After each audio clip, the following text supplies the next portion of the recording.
There's no such thing as sight reading. And many years ago, I was playing in a big band. We were auditioning new drummers. And the band leader, he's a friend of mine, but he had previously had a background in more classical background. And so he wasn't aware of some of the musician jokes and the stereotypes. I told him, Jim, we don't actually have to listen to the drummers play. And he said, why, what do you mean? I said, well, you know the joke, right? The stereotype.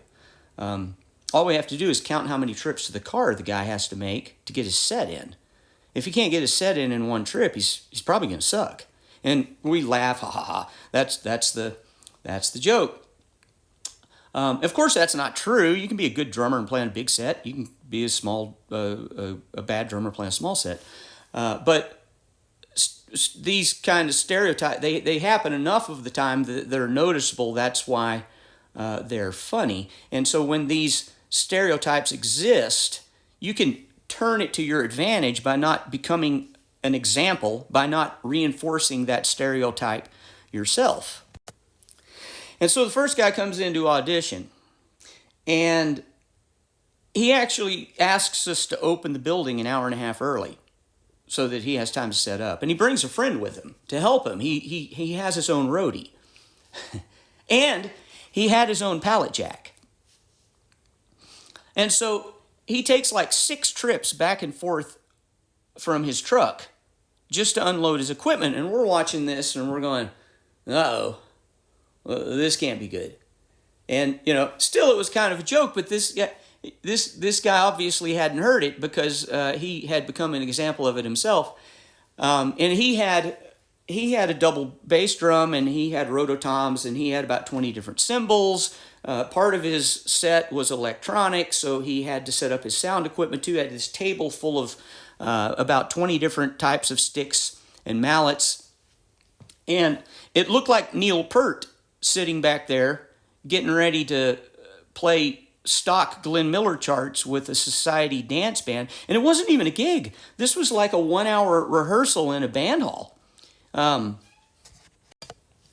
So anyway, he ended up playing fine, and I mean, we used him from time to time in the future.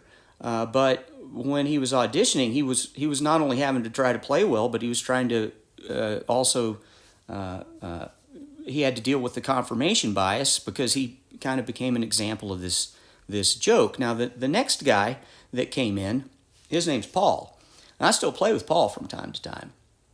Now Paul apparently was aware of this joke. And so Paul comes in 5 minutes before the rehearsal starts, and he's got his hi-hat in his left hand with a pickle barrel under his arm. His snare stand is in the pickle barrel, and he has a little snare sticking up out of the top. He's got a pair of brushes in his back pocket, and he's holding the Coke in his other hand. He says, "Where do you want me?" And he sets up. He uses the pickle barrel as his stool. He didn't even bring a drummer's throne, and he was using it as a kick drum. He didn't even have a bass drum. He was kicking the pickle barrel and using that as his bass drum, and he was great. He was great.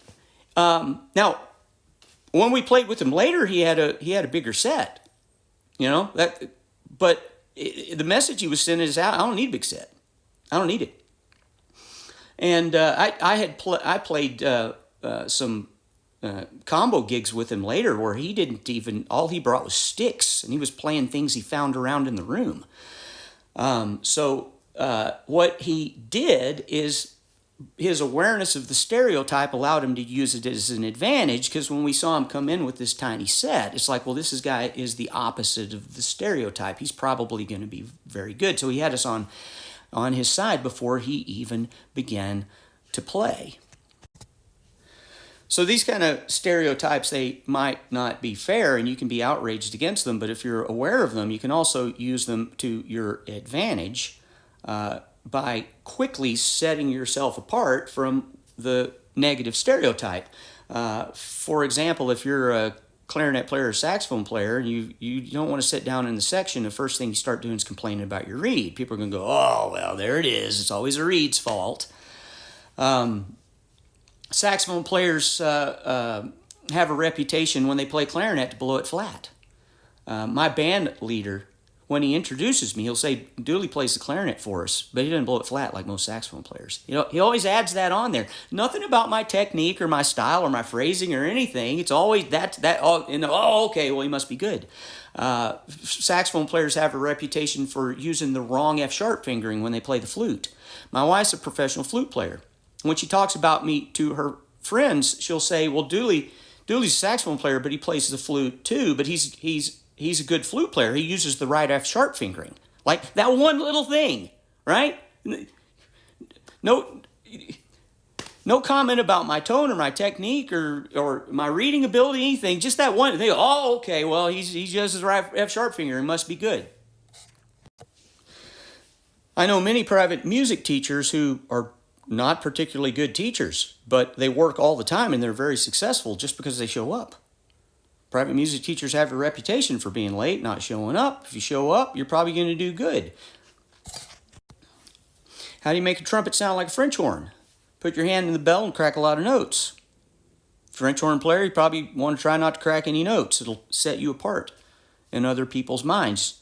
What do you call two oboes playing in unison? A minor second. Well, if you're an oboe player, you probably want to work on your pitch. You don't want to follow and become an example of that stereotype. My favorite. How do you know if your kid's going to grow up and be a trombone player? Take him to the park and he loves to slide and he can't swing.